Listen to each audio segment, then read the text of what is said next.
marcher dans tes voies, Seigneur, sauve-moi.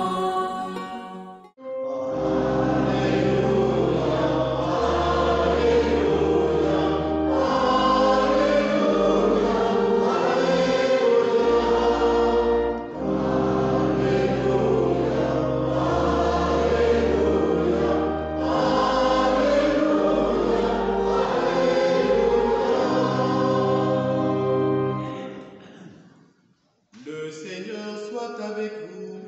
Et avec votre esprit. Évangile de Jésus-Christ selon Saint Marc.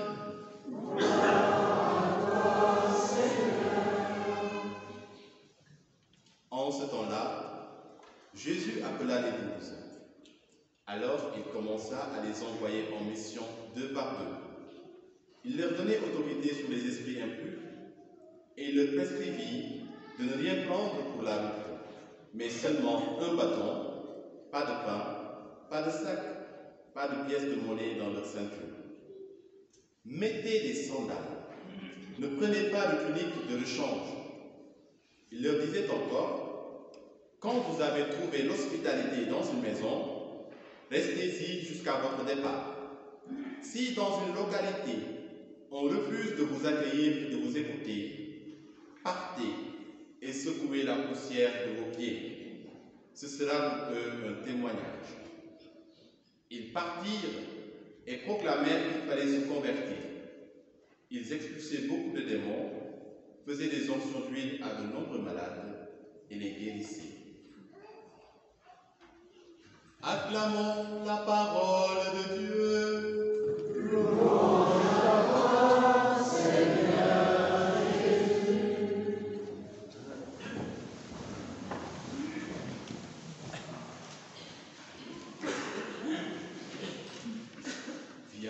Esprit Saint, emplis le cœur des fidèles, allume en eux le feu de ton amour. Envoie ton Esprit, Seigneur, et tout sera créé de nouveau, et tu renouvelleras la face de la terre. Ô Dieu qui a instruit le cœur des fidèles, par la lumière de ton Esprit, donne-nous de comprendre et d'aimer ce qui est juste et bon, et d'éprouver sans cesse le réconfort de sa présence, par Jésus le Christ, notre Seigneur. Amen. Le Seigneur soit avec vous. Et avec votre esprit. Frères et sœurs, au début de cette méditation, accueillons-nous les uns les autres dans l'amour et la paix de Christ. Regardez votre voisin, votre voisine, et dites-lui, Jésus t'aime inconditionnellement.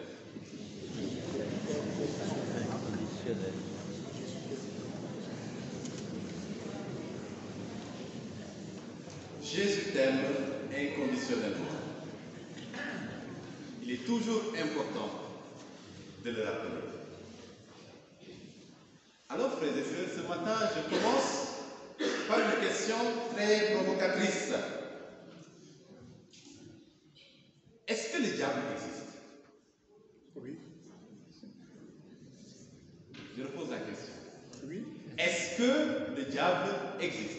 Oui. Ceux qui sont convaincus que le diable existe, vous pouvez lever la main, s'il vous plaît. Ceux qui en sont convaincus. Alors moi, je pense que le diable n'existe pas. Et ceux qui sont convaincus comme moi, ou ceux qui pensent comme moi que le diable n'existe pas, levez la main. N'ayez pas peur, vous n'êtes pas seul. Ah, je ne suis pas seul. Je continue de diser avec moi.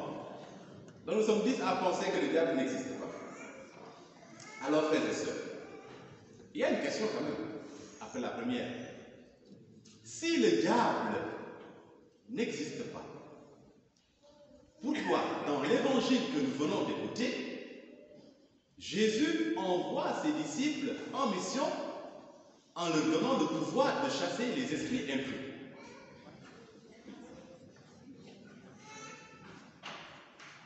Si le diable n'existe pas, quels esprits les disciples envoyés en mission sont-ils censés chasser? C'est une question aussi.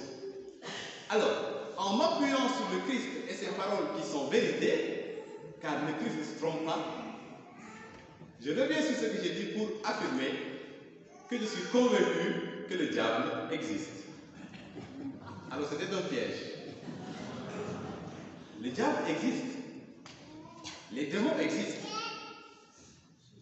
En fait, frères et sœurs, il y a deux mondes. Il y a le monde physique, le monde dans lequel nous nous mouvons, et puis il y a le monde spirituel. Il y a le monde visible, et il y a le monde invisible. Par exemple, nous sommes dans cette église, nous sommes dans le monde visible. Nous sommes entourés de personnes que nous pouvons voir, que nous pouvons toucher. Mais dans cette même église, il y a toute une présence du monde spirituel, c'est-à-dire du monde invisible, car il y a aussi nos anges qui sont là. Il y a les saints qui sont là, qui participent à l'Eucharistie avec nous. La Vierge Marie aussi est là avec nous. Et c'est pourquoi l'église est considérée comme un lieu sacré, car il y a la présence d'elle. Et là où le Seigneur Jésus est présent, là tout le ciel est présent. Et le chrétien doit être un être équilibré, qui tient compte du monde physique, mais aussi du monde spirituel. Tout n'est pas spirituel, il faut le dire. Mais tout n'est pas non plus seulement physique. L'équilibre. Comme disaient les latins, in medio stat virtus. La vertu se trouve au milieu. Savoir que le physique existe, mais aussi, au-delà de ce physique, il y a le spirituel. Vous savez, il y a deux tactiques principales du démon dans le monde aujourd'hui. Si je vous parle beaucoup du démon, c'est parce que Jésus en a parlé dans les livres. Et vous allez comprendre. Il y a deux grandes tactiques du démon aujourd'hui. En fonction des pays, ou je dirais en fonction de la société. Dans les pays pas très développés, où les conditions de vie sont difficiles, très précaires, le grand piège, la grande tentation, pour beaucoup, c'est de voir le diable partout. La maladie est liée à l'œuvre du diable. L'échec affectif ou scolaire est lié à l'œuvre du diable. Le chômage est lié à l'œuvre du diable. Un accident est lié à l'œuvre du diable. Et la mort aussi est liée à l'œuvre du diable. Pour beaucoup, aucune mort n'est naturelle. Il faut toujours trouver un coupable. Heureusement qu'il y a des exceptions à la règle. Et dans les pays très développés, par contre, où la vie est relativement aisée, où l'accès aux soins, à l'éducation et à tout ce qu'il faut pour bien vivre est facile, la grande tentation, c'est de ne voir le diable nulle part, de nier son existence. Rien n'est l'œuvre ou le fruit de l'œuvre du diable. On ne le voit nulle part. Et pourtant, il agit avec beaucoup plus de puissance lorsqu'il fait semblant de ne pas exister. Ainsi, aucune maladie n'est liée à l'œuvre du diable. Aucun comportement, aucun mauvais caractère n'est lié à l'œuvre du diable. Aucune dérive, aucune perversion n'est liée à l'œuvre du diable. Tout est naturel, explicable scientifiquement et de manière empirique. Voilà.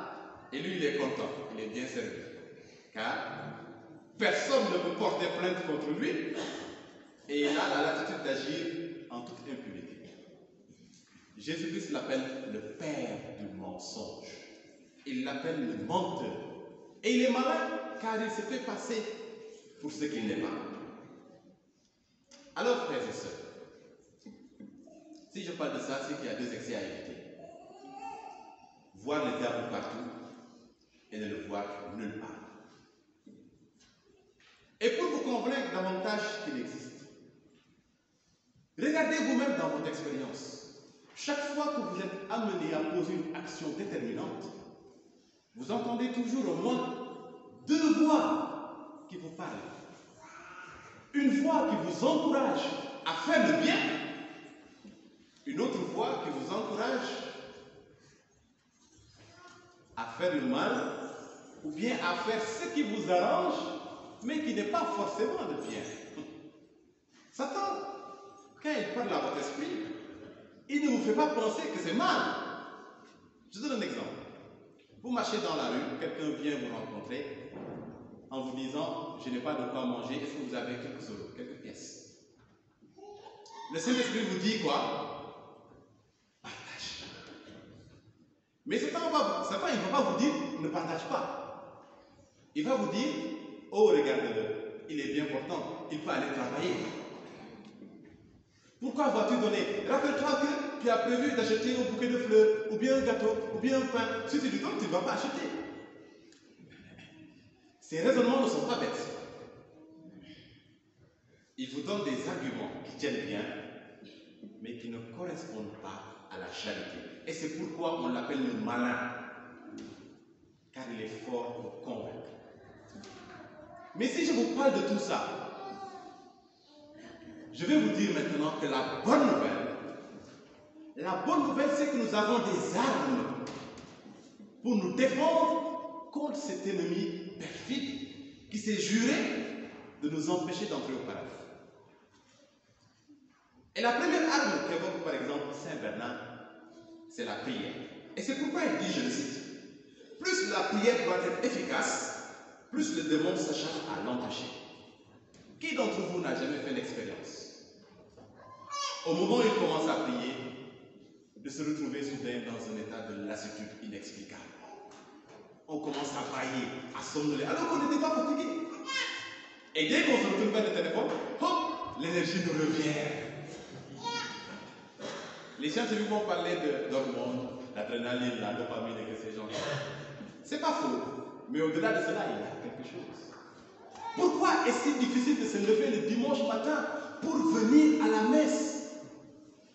Alors que ce n'est pas difficile de se lever pour aller chercher du pain, ce qui est bien naturel, ou pour aller vaquer à d'autres occupations.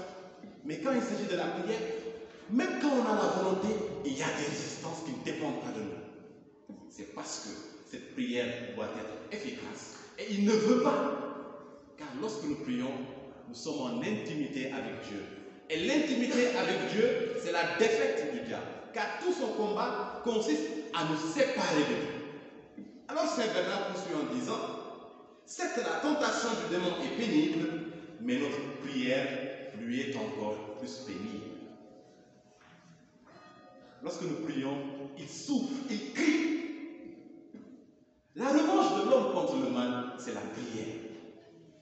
Amusez-vous parfois à torturer le diable en coupant vos activités, en vous mettant en prière.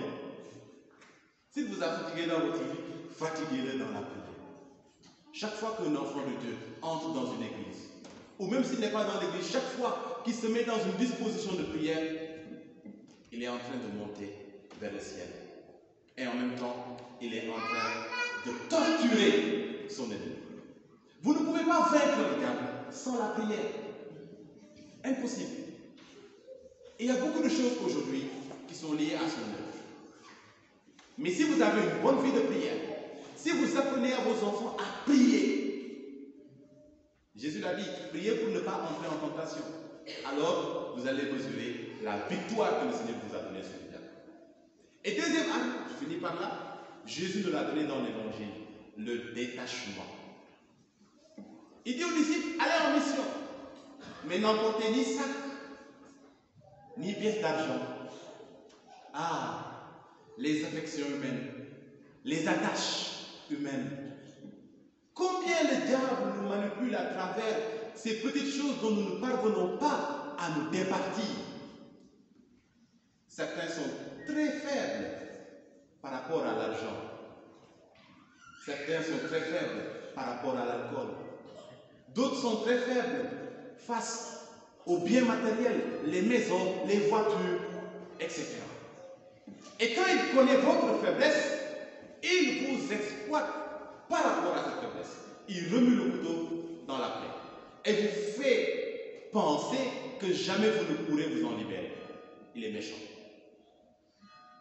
Mais Paul dit, je vis, mais ce n'est plus moi qui vis, c'est le Christ qui vit en moi. Et lorsque je suis faible, c'est alors que je suis fort. Vous connaissez votre faiblesse, demandez au Seigneur de venir vous donner sa force, sa grâce au sein même de cette faiblesse. Demandez-lui la grâce de vous détacher de tout ce qui vous alourdit et qui vous empêche de vous élever comme un oiseau libre vers le ciel. Si vous attachez des grelots aux pieds d'un oiseau, aux pattes d'un oiseau, des fleurs, des choses pour décorer, cet oiseau aura du mal à s'envoler. Mais si vous l'en libérez, il va partir joyeusement. Il y a beaucoup de choses, frères et sœurs, qui nous retiennent. Mais si nous prions, si nous apprenons à nous détacher, nous vivrons une vie de victoire. Et lorsque nous vivrons cette vie de victoire, lorsque nous serons assez libérés pour nous donner entièrement à Dieu, notre mission sera encore plus efficace. Ce qui retient les chrétiens aujourd'hui, ce sont les manigances du diable. Ce qui nous empêche d'évangéliser, ce sont nos petites attaches. Ce sont ces choses dont nous ne pouvons pas nous départir. Et il le sait et nous maintient dedans. La liberté, c'est d'être assez libre pour se donner à Dieu et au prochain. Que le Seigneur, par son esprit, nous libère. Que le Seigneur, par son esprit, nous donne une vie de prière intense, qui ne se limite pas aux Eucharisties, mais qui soit une relation véritable avec le Seigneur. Et en nous donnant cela, nous vivrons de sa victoire.